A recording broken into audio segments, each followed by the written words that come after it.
Hi everyone, Elisa with Jots Designs, and in this video I'm just going to make some wall art, and I'm going to use this unfinished wood panel.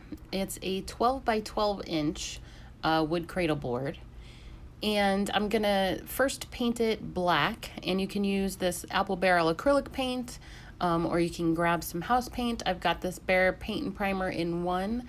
I like to make sure that it is the water-based and it's easy to wash and it won't affect the resin at all. So I'm just gonna first start with this and do a coat and just dry it on medium heat. And then I realized that I forgot to seal it. So I just grabbed a sanding block. I'm just gonna make sure everything's nice and smooth, and then grab some water and wipe off the dust that I got from sanding. And then I just grabbed the polyacrylic that I have, and it's the clear matte finish that I have. And basically the reason I wanted to do this is just to make sure that the wood is sealed. That way there's no bubbles coming up in the resin from any trapped air that's in the wood. And so I did that, dried it, and put a second coat of the black on as well and dried that. And then I actually remembered to tape off the back side. So I've just got some black electrical tape here. And when I was doing it, I decided I wanted to just kind of try out what would happen if I don't put it right up against the corner edge of, or the side edge of the panel. And so I have it just maybe like a millimeter, if that, away from the edge, just to see how the drips clean off when I end up doing that. And then I'm gonna grab these screw hooks that I have. And I like using these a lot. They really only work in the wood panels if you can screw them in. But they help when you're leveling because you can easily adjust them. And you just wanna make sure that they're on the same inside, outside of the corner as the opposite side is. And then just as you're leveling it, you just need to screw it in or unscrew it and you're good to go. So I've got my supplies here. I'm gonna use some ProMarine tabletop epoxy. And then for my colors, I've got Lorez Angel White and Black. And then a new one that I've got is the Sassy Red. And then these two powders I got from Laura Usher with Laura's Art Corner. They were just some powders she had.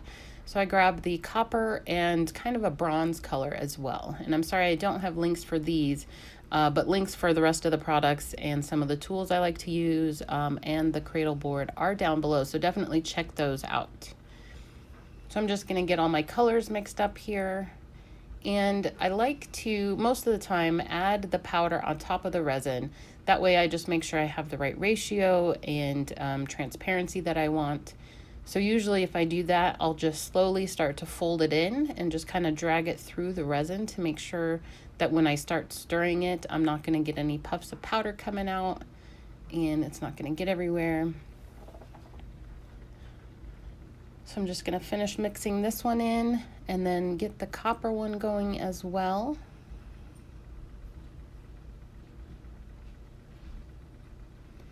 I'm just gonna lay down the base coat here. Again, using that hair dye silicone spatula I think is amazing for spreading resin.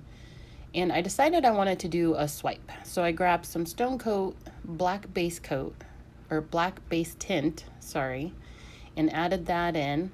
And then I'm just gonna lay all these colors kind of right next to each other. And if you haven't already, definitely check out Scarlett on Display of Color. She is a master at swiping, and I've watched her a lot and she's just amazing with it.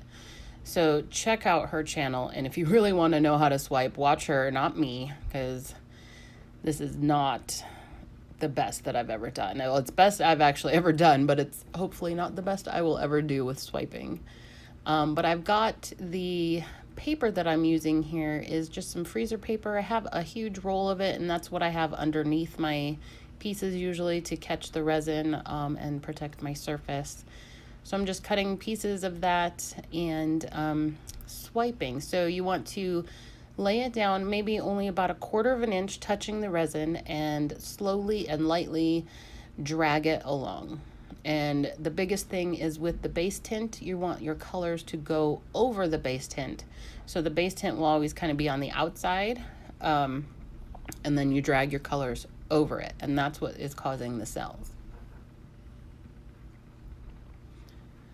And then I started adding some more of the copper and the bronze in the center here, because I wasn't too happy with how that center part turned out. And I think my biggest thing was I think I used too much of the colors to begin with.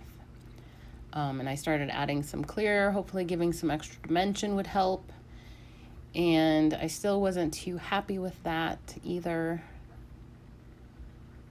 So then I thought, hey, why not just swipe right down the middle?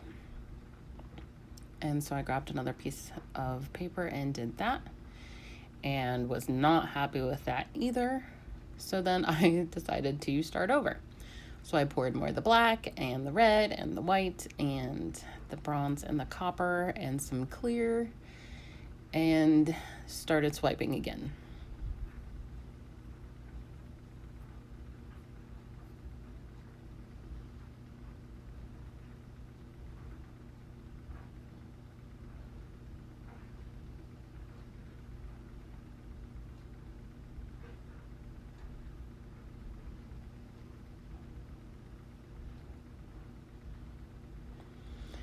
So I hit it with the torch to get the bubbles, and I still was just not happy with that middle. So I shut the camera off and walked away, and it did come out with some great cells, but I wanted to kind of cover up that middle part. So I grabbed some of the Stone Coat Quick Coat and decided I was going to do a second layer, and I'm going to use the Lurez Angel White and Black.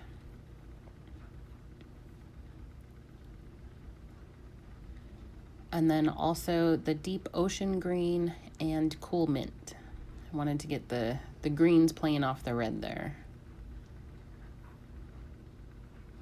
And then I've got the same copper I used in the first layer, and then grabbed a green that Laura sent me as well. It's got a little bit of a shimmer to it, and it actually has kind of a two-tone color that I didn't realize until I added it to the resin. And this is the regular silicone that I used, the 3-in-1, just picked that up at Walmart. And I've got this battery-powered nail, like fingernail Dremel rotary tool. And I'm just gonna take that and switch out the little accessory tool that it came with to this metal pointy one. And I'm gonna drill out the hairs and the little dust spots that got on there. And the one thing, if you use one of these, or any kind of drill really, you're going to be creating excess stuff that might stay stuck inside the hole that you drilled. So just make sure you clean out the spots that you drill out as well. Otherwise you will see that when you put resin over it. Then I'm just going to grab the sanding block and give everything a nice light sanding, just to make sure that the resin has a tooth to stick to when I pour a clear layer on in a bit.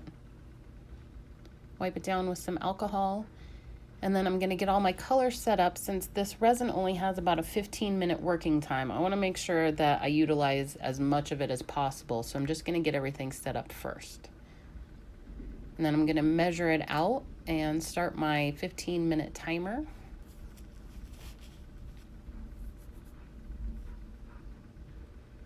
And then just get that mixed up and the colors mixed in.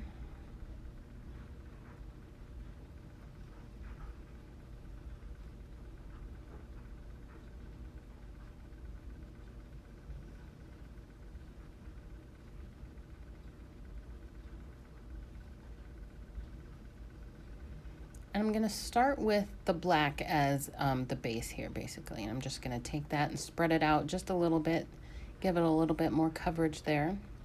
And then I decided I kind of wanted to do what I accidentally did when I was first testing the quick coat with silicone.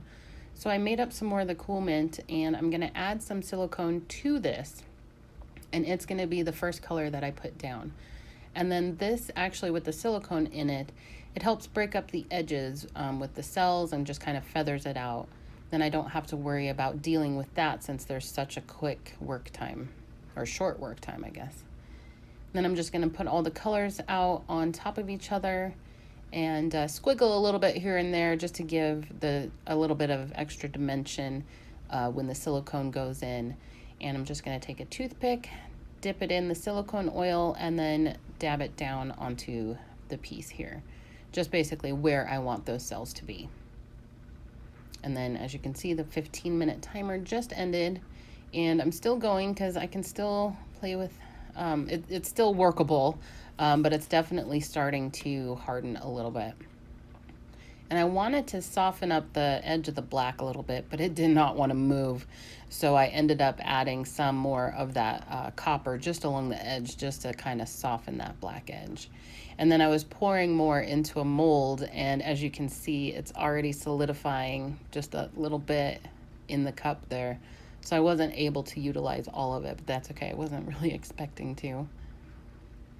And then just torch it real quick, get the bubbles. And then, of course, since I use silicone, I want to make sure that I get all the silicone oil and residue off of the piece. So I just use a blue shop towel. You can use basically any cloth-like paper towel is the best, I recommend. And I'm not going to coat it with a sealer like polyurethane, so I just sanded it down and made sure I cleaned it really well with the alcohol. And then I've just got a second piece here that needed a clear coat as well, so I'm just doing it at the same time. I'm just gonna mark out how much resin I need. And you know, with that, I just kind of line up the marker where the line is and then move cups. Count down the spaces since they're the same cup on those lines in the middle. It makes it easier. Double check everything. And then get the resin mixed up using that ProMarine again. And then just spread that out evenly, making sure I get all the edges and sides. And it's done. So I really like how the two different techniques came out. I'm pretty sure with the cells in the first layer, either I used just a little bit too much of the base tint, or because I did two swipes, it ended up making the cells not sharp and clean, and I guess more round, but I actually like how they turned out, and there's actually a lot of depth in them. And then as you can see, the silicone cells came out perfectly. You can see all the depth and details in those, and those are definitely round, so I like the contrast of the different shapes as well.